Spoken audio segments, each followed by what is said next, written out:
How to invest in properties in the Philippines while abroad? Hi everyone, this is Charm again and welcome back to my channel where we talk about personal finance, entrepreneurship, and adulting how-tos. So over the years, we've covered a lot of real estate topics and I've seen more Filipinos abroad express their interest in investing in the Philippine property market. From understanding policies to finding the right opportunities, I know medyo overwhelming to make big investment decisions like this, especially when you're overseas. That's why in today's video, we're tackling a highly requested topic, how to invest in properties in the Philippines while abroad. Whether you're buying for investment or passive income or mapa-future retirement home ba yan, navigating the real estate market from overseas comes with its unique challenges.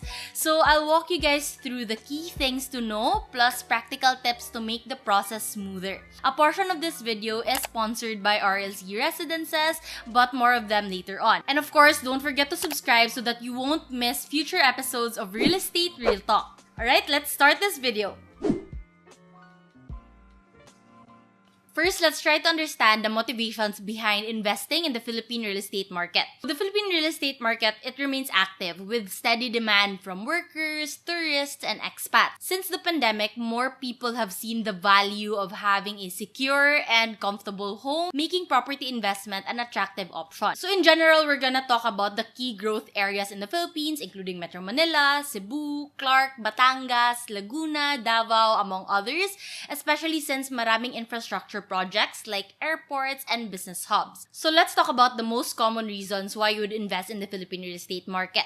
So for OFWs, they would be seeking passive income, or they want a retirement home that they can come home to someday, or a family residence for their families here at home. And for expats and foreign investors naman, they would be interested in investing in the Philippines for vacation homes, or for rental income, or for investment diversification in general. Just note that if you're a foreigner, you can't own land in the Philippines, but you can own condos. So I'm going to be mentioning some RLC Residences project depending on what property you're planning to invest in and what your goals are. So if you're looking to invest a property here in the Philippines for investing for passive or rental income, the first step is figuring out the type of rental business that suits you best. First, we have short-term rentals, for example, Airbnb. Ideal ito for tourists or digital nomads or business travelers. And there are a lot of RLC Residences projects to consider if you're looking for something that you can lease out short-term. Aurora Escalades in Cubao is a great option for one since it really allows for more flexible rental terms.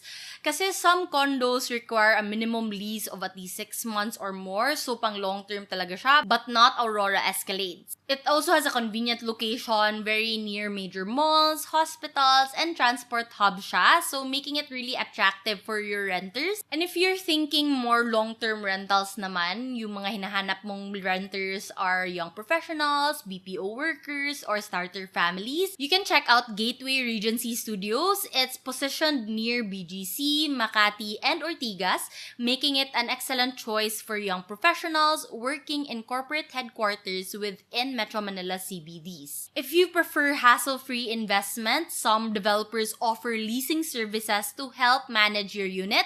So for example, RLC Residences leasing team assists with tenant screening, unit advertising, and lease management, making it easier for property owners like your future self to earn passive income. So tip lang, when you're managing rental properties remotely, it's very important that it's convenient and digital. So digital platforms like the My RLC Home app, which allows landlords to monitor their properties, process payments, even while overseas, is really very helpful. So you can even file forms and permits on the app na, so it makes it really convenient if you're living overseas. Okay, so if hanap nyo naman are more retirement homes, when you're planning a future home in the Philippines, there's a lot of factors to consider, like proximity to your family, healthcare facilities, and also accessibility. And you have multiple options for retirement homes as well. If you want to have a city condominium, it's ideal for retirees who want to stay super near hospitals, supermarkets, malls, and entertainment hubs.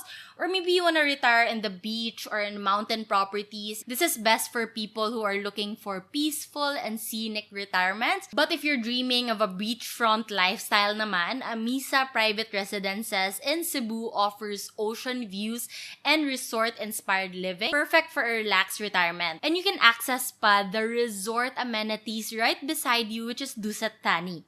And of course, the most popular is gated communities and townhouses, which offer a balance of security, amenities, and suburban living. So for those looking for a peaceful retirement home, developments like Springdale Baliwag, which offers house and lots, and Forbes Estates Lipao, which offers lots only, offers spacious environments within a suburban feel while still being accessible to major cities. So it's not too near the busy areas, but it's not too far as well.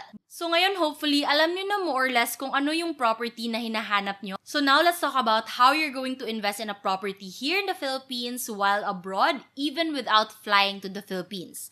So step 1 is to work with a trusted real estate agent or developer.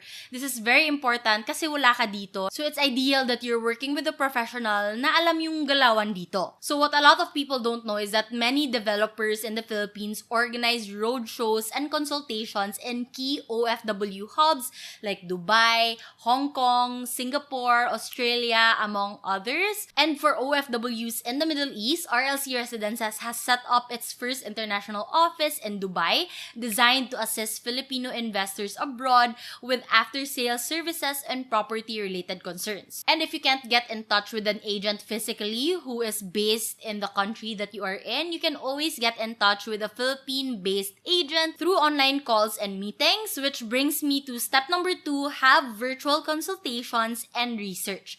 So you can use online tools like virtual tours and Zoom consultations to assess properties remotely. Let the broker know what your needs and wants are, your budget, and what your plans and goals are for the property. This is going to help your agent greatly kung ano yung mga properties na i-show niya sa'yo. Virtual tours are great and they can show you videos or they can do a walkthrough via video call. But if you have trusted people in the Philippines as well, then the agent can also show them around so that you can get an opinion then from your friends or your family. Once you've chosen a property, next is financing and documentations. So options include bank loans, in-house financing, and post-dated checks or PDCs. For this, you would have to assign a special power of attorney that allows a trusted representative, may it be a family, a spouse, or a friend, that can represent you in the Philippines to sign documents on your behalf. So if you happen to visit the Philippines during the process, then you can have it notarized here. Otherwise, you have to go to the Philippine Embassy in the country that you're in and have it signed there instead by the consul, and it's called consular notarization. But for financing, major banks like PNB and BDO yung recommended nila for overseas Filipino workers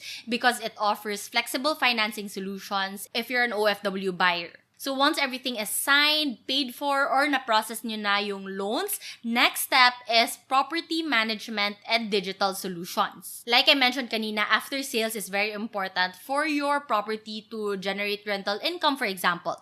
So managing a property remotely, again, can be challenging. So digital solutions have been made to make it easier for buyers abroad to oversee their investments. Like what I mentioned kanina, yung My RLC Home app, this type of digital convenience makes real estate investment more accessible even if you are overseas. And of course, making sure that you can correspond with the property manager via email or messaging apps na hindi kailangan text or call. And again, you also have the option to either hire a full-time property manager or in-house property manager like RLC Residences leasing team. Just a tip when you're looking for properties and you're buying from a private seller rather than from a developer like a private individual or yung mga pasolo properties, just make sure to verify all the documents and the collectibles. So the documents would be if transferred na ba sa kanila yung name, yung TCT, or or CCT or titles, and magkano yung mga balances ng property na to if you're buying a pasalo property. Your agent should be able to verify this. Sometimes an attorney might also be involved if you're transferring a property title from a private seller, and you can also reach out to the developer or property manager to make sure in good standing your property. Generally, investing in real estate while abroad is a great way to build your portfolio, generate passive income, or secure your dream home in the Philippines. The key to this lang talaga is to do thorough research, work with trusted professionals, and choose properties that align with your goals. What are your thoughts and experiences on investing in real estate from abroad? Let me know in the comments down below.